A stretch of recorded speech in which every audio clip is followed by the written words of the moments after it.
দুষ্টতান্ত্রিক, তুই যাই করিস না কেন, আমি তোকে আমার জাদুর কাঠি কখনোই দেব না। পরীটাকে বাঁচানোর জন্য দুষ্টতান্ত্রিককে লাথি দিয়ে আগুনে ফেলে দেয়। আমার সারা শরীর জ্বলে গেল গো। জাদু ডালিম বাড়ি, এখন থেকে তোমাদের আর কোনো অভাব থাকবে না। এই জাদু ডালিম বাড়িতে তোমরা তোমাদের যাবতীয় সব কিছু পেয়ে যাবে।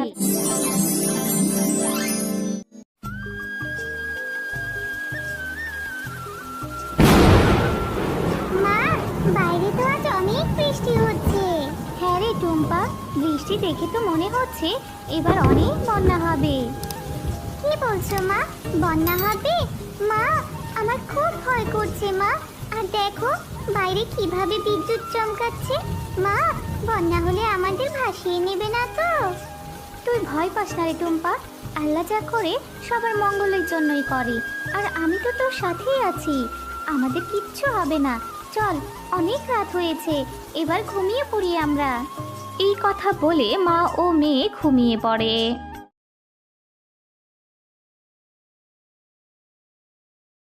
মা, ওঠো ওঠো। মা, ও মা, দেখো না আমাদের ঘরে কত পানি হয়েছে। হে আল্লাহ, তাই তো দেখছি। এবার এবার কি হবে? এই ছোট্ট মেয়েটাকে নিয়ে কোথায় যাব? টুম্পা, তুই এখানেই বস, আমি বাইরে গিয়ে দেখে আসি। এই কথা বলে টুম্পার মা বাইরে চলে যায় বাইরের পরিস্থিতি দেখার জন্য।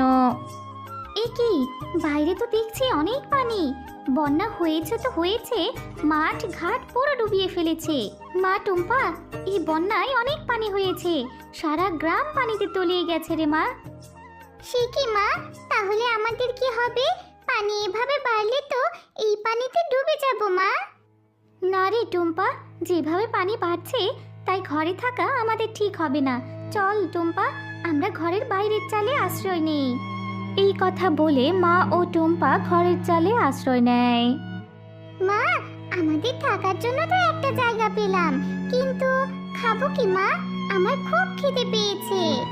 মারে, এখন তো আমাদের কাছে খাওয়ার মতো তেমন কিছু নেই, তবে কিছু শুকনো মুড়ি আছে।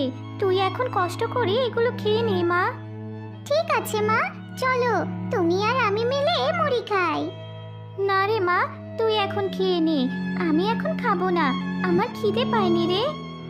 না মা, আমি জানি তুমি কাল রাতেও কিচ্ছু খাওনি, তোমারও খিদে পেয়েছে, তাই তুমি না খেলে আমিও খাবো না। মারে, আমাদের কাছে যে অল্প মুড়ি আছে, এগুলো দিয়ে আমাদের কিছুদিন চলতে হবে রে মা, তাই তুই এখন খা, পরে আমি খেয়ে নেব। আচ্ছা, ঠিক আছে মা। এভাবেই মা ও মেয়ের সেই দিন কেটে যায়।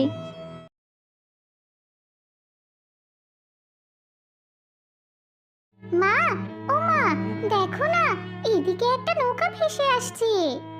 হ্যাঁ রে মা, তাই তো দেখছি, হয়তো আল্লাহ আমাদের ওপর দয়া করেছে রে মা। মা, চলো আমরা এই নৌকা দিয়ে খাবার খুঁজে আনি। মারে, এই বন্যায় তো সবারই আমাদের মতো অবস্থা, তাই আমরা খাবার কোথায় পাবো রে মা? তার চেয়ে বরং চল এই নৌকা দিয়ে আমরা কোথাও নিরাপদ জায়গায় চলে যাই। এই কথা বলে তারা মা ও মেয়ে নৌকা দিয়ে চলে যায় নিরাপদ স্থানের খোঁজে। মা, আজ দুদিন যাবত নৌকায় ভাসছি, এখনো তো কোনো নিরাপদ জায়গার খোঁজ পেলাম না। আর এদিকে আমার খিদের জ্বালায় পেট চলে যাচ্ছে, তুমি কিছু একটা করো মা। মারে, আমি যে অসহায়, আমি এখন তোকে কোথা থেকে খাবার এনে দেবো রে মা? আল্লাহ নিশ্চয়ই একটি ব্যবস্থা ঠিক করে দেবে, কাঁদিস না রে মা, একটু ধৈর্য ধর। মা টুম্পা, দেখ ওই তো দূরে একটা শুকনো দ্বীপ দেখা যাচ্ছে, চল মা আমরা ওইখানে যাই, ওইখানে কোনো না কোনো একটা ব্যবস্থা হবে। হ্যাঁ মা, চলো। এই কথা বলে তারা সেই দ্বীপের উদ্দেশ্যে চলে যায়।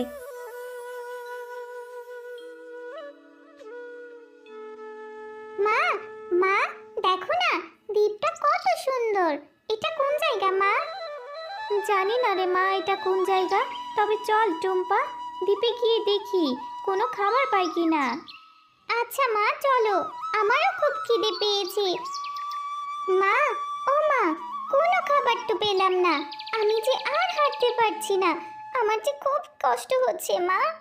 আর একটু কষ্ট কর মা, আল্লাহ সব ব্যবস্থা করে দিবেন।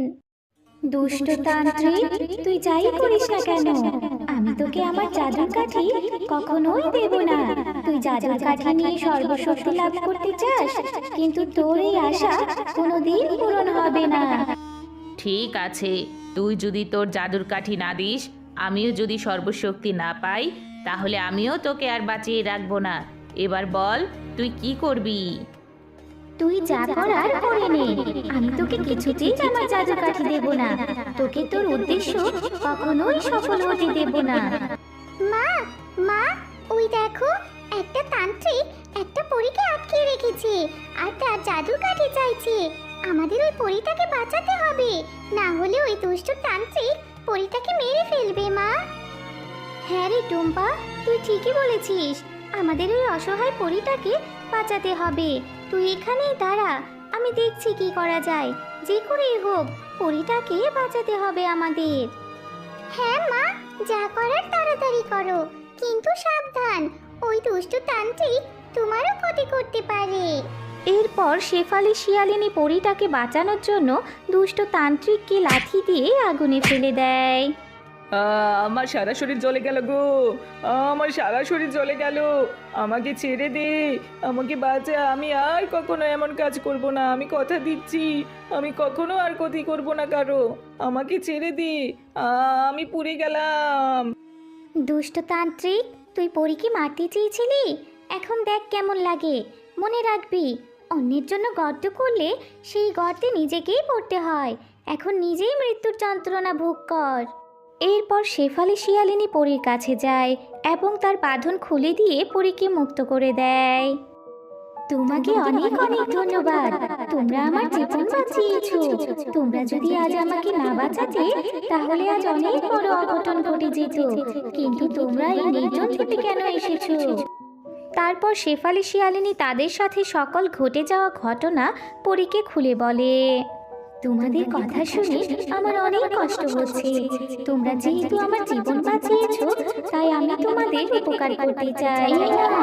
জাদু ডালিম বাড়ি, এখন থেকে তোমাদের আর কোনো অভাব থাকবে না। এই জাদু ডালিম বাড়িতে তোমরা তোমাদের যাবতীয় সব কিছু পেয়ে যাবে। তোমরা এখন থেকে সুখী শান্তিতে জীবনযাপন করতে পারবে। তোমাকে অনেক অনেক ধন্যবাদ পরী, তোমার এই ঋণ আমরা কোনো দিন ভুলবো না। এরপর পরী তাদের কাছ থেকে বিদায় নিয়ে সেখান থেকে অদৃশ্য হয়ে চলে যায়। মা, এখন থেকে আমরা যা ইচ্ছে তাই খেতে পারবো, আমাদের আর কোনো অভাব থাকবে না, তাই না মা? হ্যাঁ রে মা, আল্লাহ তাআলা আমাদের উপর এতদিনে মুখ তুলে তাকিয়েছে। আল্লাহর কাছে লাখো কোটি শুকরিয়া।